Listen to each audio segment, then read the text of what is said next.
এক বছর পর আবারও সেনাকুঞ্জে অনুষ্ঠানে এলেন বিএনপি চেয়ারপারসন খালেদা জিয়া। প্রধান উপদেষ্টা মোহাম্মদ ইউনূসের পাশের আসনে বসে তিনি উপভোগ করলেন সশস্ত্র বাহিনী দিবসের সংবর্ধনা অনুষ্ঠান, হয় কুশল বিনিময়েও। আজ শুক্রবার বিকেলে খালেদা জিয়া সেনাকুঞ্জে পৌঁছালে সেনাবাহিনী, নৌবাহিনী এবং বিমান বাহিনী প্রধানরা সাবেক এই প্রধানমন্ত্রীকে অভ্যর্থনা জানান।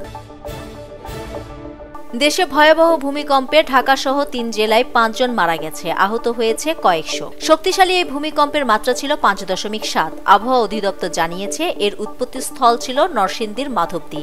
আজ শুক্রবার ১০টা ৪০ এই কম্পন অনুভূত হয়। হতাহতের ঘটনায় শোক প্রকাশ করেছেন প্রধান উপদেষ্টা মোহাম্মদ ইউনূস। এক বার্তায় সরকার প্রধান নিহতদের আত্মার মাগফিরাত কামনার পাশাপাশি শোক সন্তপ্ত পরিবারের প্রতি সমবেদনা জানান। থাইল্যান্ডের ব্যাংককে শেষ হল মিস ইউনিভার্সের ৭৪তম আয়োজন। এবছর মিস ইউনিভার্সের মুকুট জিতেছেন মেক্সিকান সুন্দরী ফাতিমা বশ। এটি মেক্সিকোর ৪র্থবারের মতো এই খেতাব জয়ের গৌরব। আজ শুক্রবার ব্যাংককের আইকনিক মঞ্চে জমকালো আয়োজনের মধ্য দিয়ে শুরু হয় গ্র্যান্ড ফিনালে। প্রতিযোগিতার একেবারে শুরুতেই বৈঠকের সময় সঞ্চালকের কঠোর কটূক্তির শিকার হয়েছিলেন ফাতিমা, অথচ সেই অপমানই যেন তার এগিয়ে যাওয়ার প্রেরণা হয়ে দাঁড়ায়। এবার ফাতিমা বশের মাথায় মিস ইউনিভার্সের মুকুট পরিয়ে দেন গতবারের বিজয়ী ডেনমার্কের ভিক্টোরিয়া কিয়ের থেলভিক। প্রতিযোগিতায় প্রথম রানার আপ হয়েছেন থাইল্যান্ডের প্রভিনার সিং।